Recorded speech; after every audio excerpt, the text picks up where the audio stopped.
ये आकाशवाणी शिमला है। अब आप पूनम शर्मा से प्रादेशिक समाचार सुनिए। आज के मुख्य समाचार। मुख्यमंत्री ने शिमला में हर दिन सेहत अभियान का किया शुभारंभ। लोगों को स्वस्थ जीवन शैली अपनाने के बारे में किया जाएगा जागरूक। नववर्ष से पहले प्रदेश में उमड़ी सैलानियों की भीड़। प्रशासन ने किए पुख्ता इंतजाम। राज्यपाल व मुख्यमंत्री ने लोगों को दी शुभकामनाएं। प्रधानमंत्री ग्राम सड़क योजना के तीसरे चरण में प्रदेश में 2000 किलोमीटर सड़कों का होगा उन्नयन। और राज्य में सुबह शाम शीतलहर जारी। 4 से 6 जनवरी तक हिमपात व वर्षा की संभावना। अब समाचार विस्तार से। मुख्यमंत्री सुखविंदर सिंह सुक्खू ने आज शिमला में हर दिन सेहत अभियान का शुभारंभ किया। ये अभियान लोगों को स्वास्थ्य के प्रति जागरूक करने और उनमें बीमारियों की रोकथाम की संस्कृति को बढ़ावा देने के उद्देश्य से शुरू किया गया है। इस अभियान के तहत आईजीएमसी शिमला और नर्सिंग कॉलेज के विद्यार्थी विभिन्न स्थानों पर हेल्थ टॉक्स का आयोजन करेंगे और लोगों को स्वस्थ जीवन शैली अपनाने के बारे में जागरूक किया जाएगा। आईजीएमसी शिमला के विभिन्न वार्डों, ओपीडी और शिमला शहर के अनेक सार्वजनिक स्थानों पर ये गतिविधियां चलाई जाएंगी। मुख्यमंत्री ने बताया कि ये अभियान एक दीर्घकालिक पहल है और इसके माध्यम से स्वास्थ्य जागरूकता को लोगों की दिनचर्या का हिस्सा बनाया जाएगा। इस बीच मुख्यमंत्री ने पशुपालन विभाग की समीक्षा बैठक की अध्यक्षता भी की और बताया कि प्रदेश की 10 समितियों में प्रायोगिक आधार पर डिजिटल माध्यम से दूध की खरीद की जाएगी। उन्होंने कहा कि हिमाचल देश का पहला राज्य है जिसमें दूध खरीद के लिए न्यूनतम समर्थन मूल्य लागू किया है, जो देश में सबसे अधिक है। सुखविंदर सिंह सुक्खू ने बताया कि किसानों से गाय का दूध 45 रुपये और भैंस का दूध 55 रुपये प्रति लीटर की दर से खरीदा जा रहा है। कल से नववर्ष शुरू हो रहा है। वर्ष 2024 को विदाई देने और वर्ष 2025 के स्वागत को लेकर बड़ी संख्या में पर्यटक शिमला पहुंच रहे हैं। शिमला का ऐतिहासिक रिज मैदान और मॉल रोड पर्यटकों से खचाखच भरा है। अधिक ब्यौरे के साथ हमारे सहयोगी।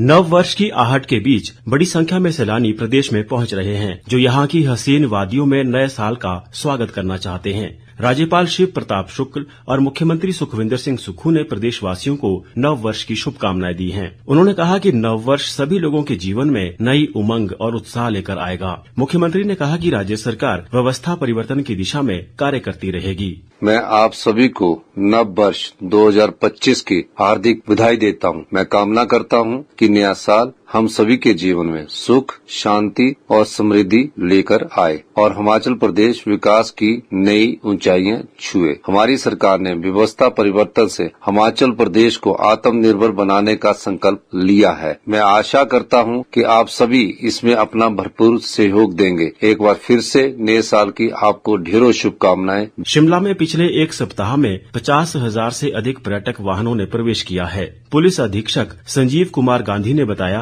कि सुरक्षा की दृष्टि से शिमला शहर को 5 सेक्टरों में बांटा गया है। लगभग 50,000 से ज्यादा वाहन जो हैं पिछले 6 से 7 दिनों में आउट ऑफ स्टेट, इनको हम टूरिस्ट व्हीकल्स कह सकते हैं, उनका प्रवेश हमारे शिमला में हुआ है। लेकिन इन सब चीजों के बावजूद भी we are welcome all tourist और शिमला को हमने 5 सेक्टर्स में विभाजित किया है। इस दौरान जो है वो यातायात पुलिस और सुरक्षा हेतु जो है विभिन्न अधिकारियों को तैनात किया गया है। हमारा ये दायित्व है कि जो भी पर्यटक आए और जो हमारे स्थानीय जन है और यातायात हो या सुरक्षा हो, समुचित व्यवस्था हमने की है।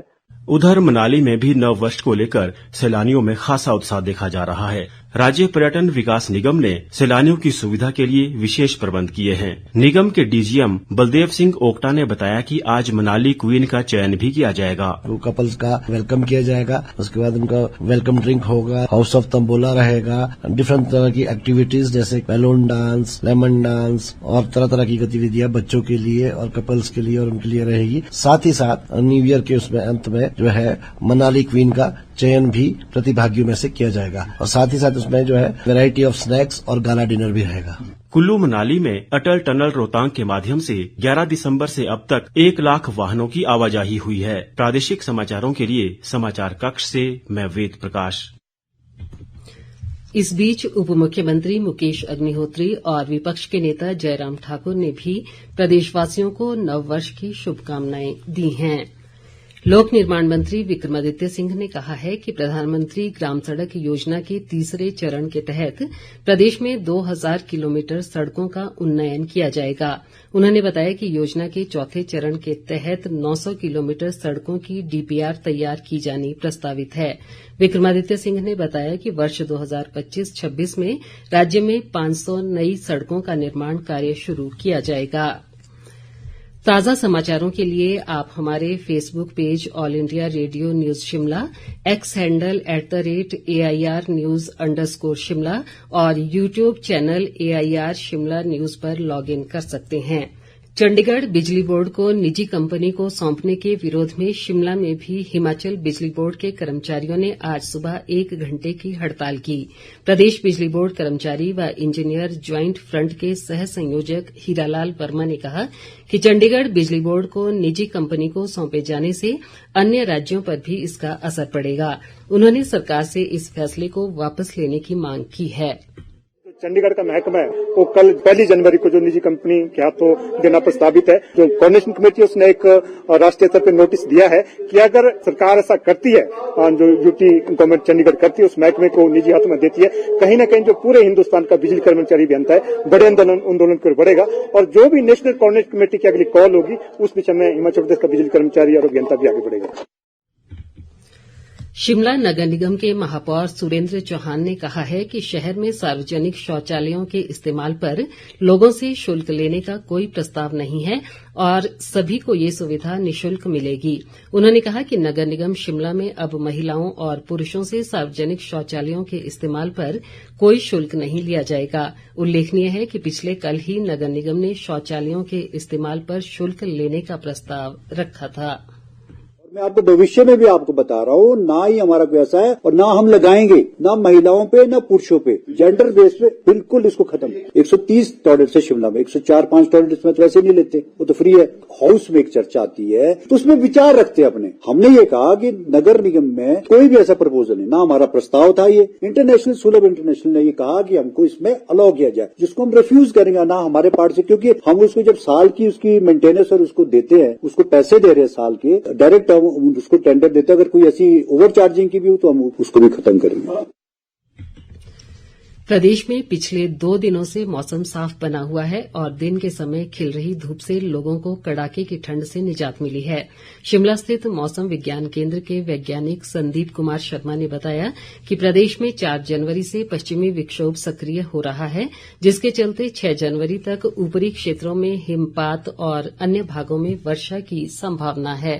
आगामी फोरकास्ट की बात करें, देखिए 31 तारीख से लेके 3 तारीख तक लाहौल स्पीति है, चंबा है, यहाँ पे हल्की बर्फबारी 1-2 स्थानों में हो सकती है। फिर 4 तारीख से प्रदेश में एक वेस्टर्न डिस्टर्बेंस एक्टिवेट हो रहा है और इसका इफेक्ट 4 तारीख को शुरू होगा। इसके चलते 4 तारीख को जो हमारे क्षेत्र हैं, जो मतलब हाई रिस्क डिस्ट्रिक्ट है और जो मध्यवर्ती क्षेत्र है, यहाँ पे मतलब बारिश के साथ साथ बर्फबारी भी होने की संभावना है। फिर ये जो एक्टिविटी है 5 तारीख को और 6 तारीख को पूरे प्रदेश में ही होगी। इसके चलते जो हमारे प्लेन के क्षेत्र भी है, जैसे ऊना, बिलासपुर, हमीरपुर, सोलन, सिरमौर है, यहाँ पे बारिश होने की संभावना है। साथ में जो मध्यवर्ती क्षेत्र हैं, जिसमें हमारे स्पेशली लाहौल स्पीति है, चंबा है, किन्नौर है, कुल्लू है और शिमला के हाई रीचेज, वहां पे स्नोफॉल होने की संभावना है। कुल्लू के ऐतिहासिक ढालपुर मैदान में 2 जनवरी से एक बार फिर कुल्लू कार्निवाल शुरू हो रहा है। नगर परिषद कुल्लू की आज हुई बैठक में ये निर्णय लिया गया। इस दौरान सांस्कृतिक कार्यक्रमों में देश व प्रदेश के कलाकार अपनी प्रस्तुतियां देंगे। अधिक ब्यौरे के साथ हमारे कुल्लू संवाददाता। प्रधानमंत्री मनमोहन सिंह के निधन के चलते स्थगित हुआ कुल्लू कार्निवाल 2 जनवरी से 6 जनवरी तक फिर से मनाया जाएगा। माल रोड में भी दुकानें 10 जनवरी तक सजी रहेंगी। नगर परिषद कुल्लू की आज हुई बैठक में ये फैसला लिया गया। ऐसे में अब स्थानीय लोग फिर से ढालपुर में कार्निवाल का आनंद उठा सकेंगे। इस दौरान सांस्कृतिक कार्यों का भी आनंद मिलेगा। आकाशवाणी समाचारों के लिए कुल्लू से आशीष शर्मा। केंद्रीय प्रत्यक्ष कर बोर्ड ने वर्ष 2024-25 के लिए विलंबित और संशोधित आयकर रिटर्न दाखिल करने की अंतिम तिथि 31 दिसंबर से बढ़ाकर 15 जनवरी कर दी है। इससे करदाताओं को आयकर रिटर्न दाखिल और संशोधित करने के लिए 2 सप्ताह का अतिरिक्त समय मिलेगा। अंत में मुख्य समाचार एक बार फिर। मुख्यमंत्री ने शिमला में हर दिन सेहत अभियान का किया शुभारंभ। लोगों को स्वस्थ जीवन शैली अपनाने के बारे में किया जाएगा जागरूक।